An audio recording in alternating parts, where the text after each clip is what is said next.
This Nightreign tips video is going to be unlike anything that you've seen before. I'm going to go into a lot of detail about certain aspects of the game. I'm going to show you guys some things that I think have been hidden and not a whole lot of other content creators have covered. So definitely you're going to want to stick around to the end because there's a lot in here. So with that being said, let's jump right into it. Now, I spent a lot of time trying to figure out what people don't know about the game yet, or things that people may know but only a very select few.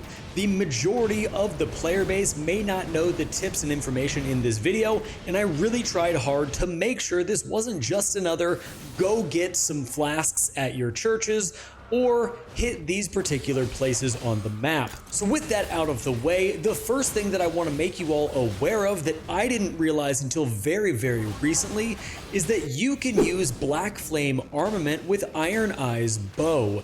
Now, this is a little bit of RNG because you do need to find the seal within Nightreign's expeditions in order for you to even have this opportunity. But if you find the seal that has Blackflame armament, you can use it on Iron Eye's bow.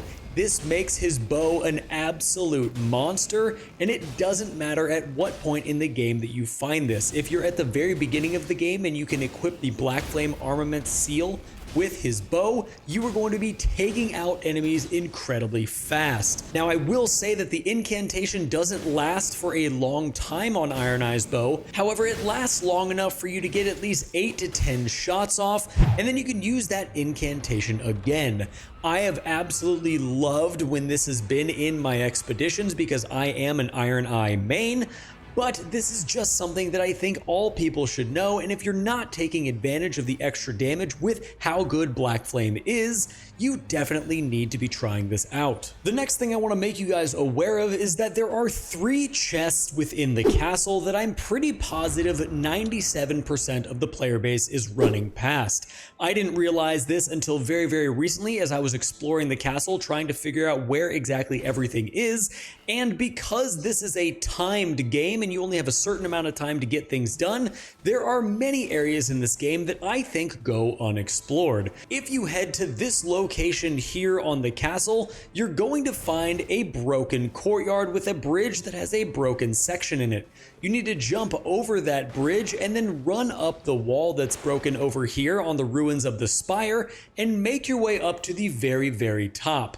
Now, what's interesting about these chests that are up here is not only are you going to get odds and ends such as greases or consumables that are going to help you out on your run, but I have seen purple items come out of these chests as well as stone sword keys, so it's definitely worth coming up here and taking the few seconds to get onto the spire in order for you to have a chance at those great items and stone sword key possibilities. Now, for our next tip I want to discuss, we need to go into a little bit of detail on what to do if you find the scale-bearing merchant in your expedition. This scale-bearing merchant is going to offer you at least 5 to 6 different options, but they are all incredibly vague, and if you choose the wrong one, it can definitely mess you up on your run, take away some levels, or give you some kind of a debuff. So I want to take a few minutes here and explain what each one of his options does and what you should choose if you're going to choose anything. These could be a little bit different than the Libra boss, but all the different choices are going to do similar things. They may just be worded a little bit differently. Now, as far as all of his choices, he's going to have one of 5 of these particular choices, which is to upgrade a stat. So that could be strength, dexterity, intelligence, faith, or arcane. This is going to allow you to raise that particular stat, but in exchange, all other stats are going to be lowered. You also may have the option to have resistance to all ailments, and this is going to raise all resistances by 150, but you will lose 10% of your overall stamina. The next choice is I desire a flask. This is going to add a flask charge to your Nightfarer. However, you are going to lose 10% of your overall HP, so you have to decide whether that's worth it or not for you.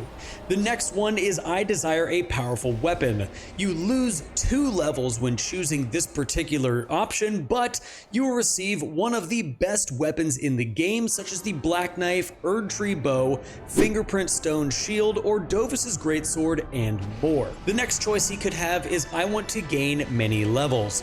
You will gain 3 levels with this particular option, but you will lose 1 every single time you drink your flask. So if you're planning on not drinking your flask at all or not healing, this is definitely a huge advantage for you, but it can also be a huge curse on any expedition. You also could have the option for I Wish for Eventual Greatness. Now with this option, you will lose 30% of your HP, FP, and stamina for 2 minutes. However, afterward, you will gain 20% of that HP, FP, and stamina, but it will be permanent. So for a 2-minute debuff, you could become an absolute unit for the rest of the game. Moving into asking if you can have the power of a demon, this is going to grant an eye that shoots enemies with frenzy, but this will also build up madness on you, so you need to be careful. You can also have the option to fight with the utmost strength, and this is going to grant you 25% HP and 10% damage for 60 seconds. However, in the Libra fight, he will gain 10% damage negation for 100 seconds, and the battle starts with his buff active. You can also ask to hold death at bay. When your HP drops at 20% or lower, you immediately heal back to 100% HP, and this is only going to happen once in your battle. However, you will lose 20% overall of your max HP for this. You can also ask him for more runes, which is one of the better options to ask him for. It's going to grant you the Symbol of Avarice Talisman, which is going to improve your item discovery and getting more runes for defeating enemies, but this will cost 10,000 runes, and it will slowly chip off your health. Now the health drain is so minimal that it doesn't really matter, but it is something to take note of. And lastly, you can refuse to make the deal and you will get no rewards or penalties. Now this next tip I think is absolutely ridiculous because I had no idea this was a thing until very recently, but if you choose to drink one of your flasks and then wait 1 minute exactly before hitting any other sites of grace or grabbing any flask charges from the churches, then after a minute you will gain that flask back.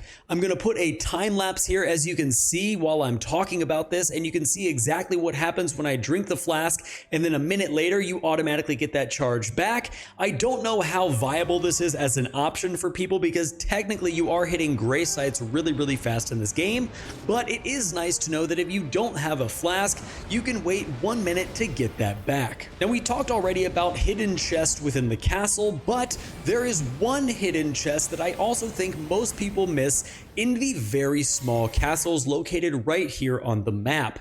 If you go up to the top where you typically fight the knight, there is going to be obviously the chest in front of you and the chest on the side in the tower. However, if you turn to the left, you can jump up the tower and there's going to be a chest that has the opportunity to drop for you a stone sword key. This is going to give you a 50% higher chance of getting a stone sword key in this area because typically you get a stone sword key at the top, but if you get one here, that is 2 stone sword keys for doing absolutely nothing. Now this next tip is exclusive to Recluse. She is one of the most complicated Nightfarers to use just because of her magic cocktails. There are so many different ones, 14 in total, and it can be very difficult to figure out which combinations are going to give you which cocktail. So I'm going to go through here and show you every single cocktail that can be made from Recluse's ability and the combination that you can get to make each one. First and foremost, we have the Tracking Wisp, and that's just going to be 3 magics put together. The next one is the Carrion Slicer, which is going to be 2 magics and a lightning, or 2 lightnings and a magic. The next one is Gravity Blast, which is going to be 1 magic, 1 lightning, and 1 fire. There's going to be Tracking Wraith, which is going to be 2 fires and a magic, or 1 fire and 2 magics. We also have the Bloodhound Step buff. This is going to be 3 lightnings gathered.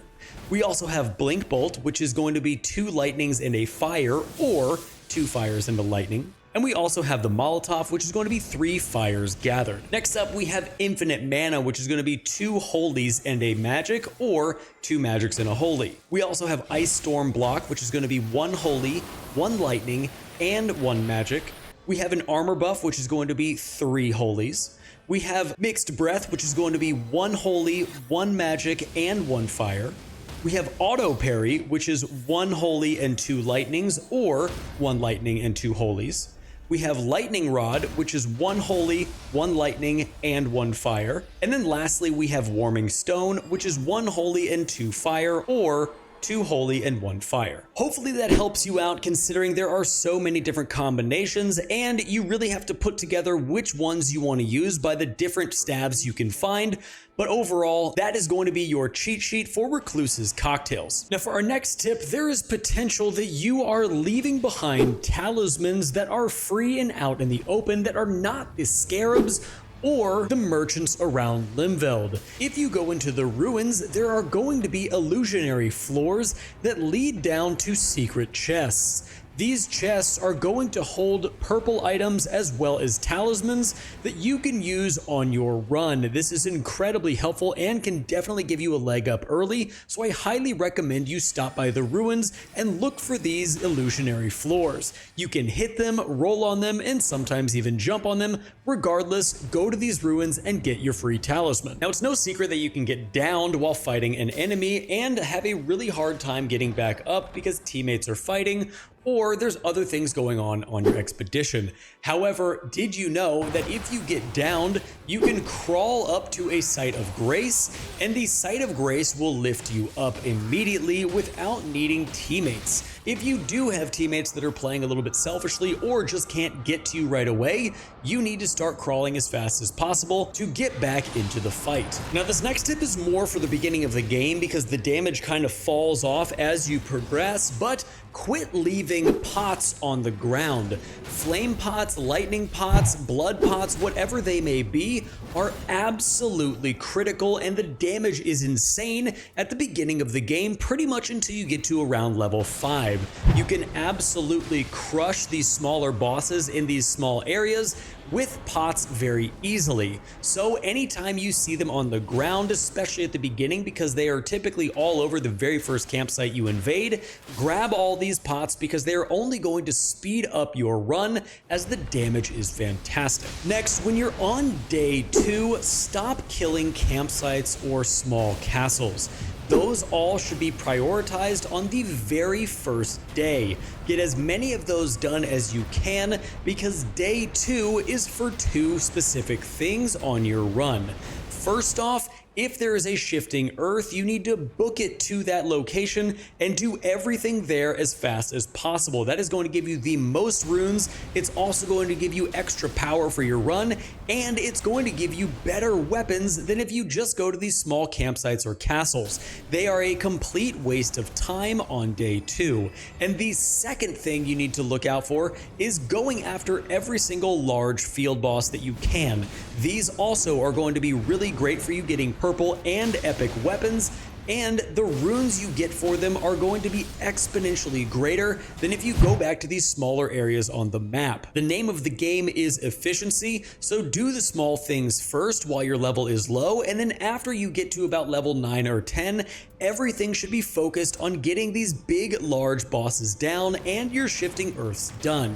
This is going to definitely make sure that you are at least level 15 by the time you get to the Night Lord. And the very last tip that I have for you that I am guilty of myself is I really think it's time to stop running into the caves to grab the level 2 smithing stone. Now, if you are using your character's weapon and want to level that up, that is fine, but if you're not, you are automatically going to get purple weapons pretty much if you start killing field bosses or going into your shifting earth on day 2. The caves can be a complete waste of time, even if it's 30 to 45 seconds. That time can be much better used going into the castle, going into the shifting earth, or downing those large field bosses in order to get those better weapons. I cannot tell you how many times we have gotten caught in the storm because we've gone into a cave trying to get that level 2 stone, and it just isn't worth it in the long run. So I urge you that when you're on your runs, avoid the caves because besides that level 2 stone, the enemies and bosses in there do not give a whole lot of runes. But guys, that is it for this particular advanced tips video. Per usual, I encourage you guys to drop advanced tips down in the comments below to help out the community. We also have a Discord, so if you are looking for Nightfarers to play with, check the Discord out. It will be linked in the description below. But with all that being said, thank you so much for watching. watching until the end of the video. Make sure to subscribe and hit the bell notification on your way out. And until next time, stay safe, enjoy the game, and I'll see you in the next one.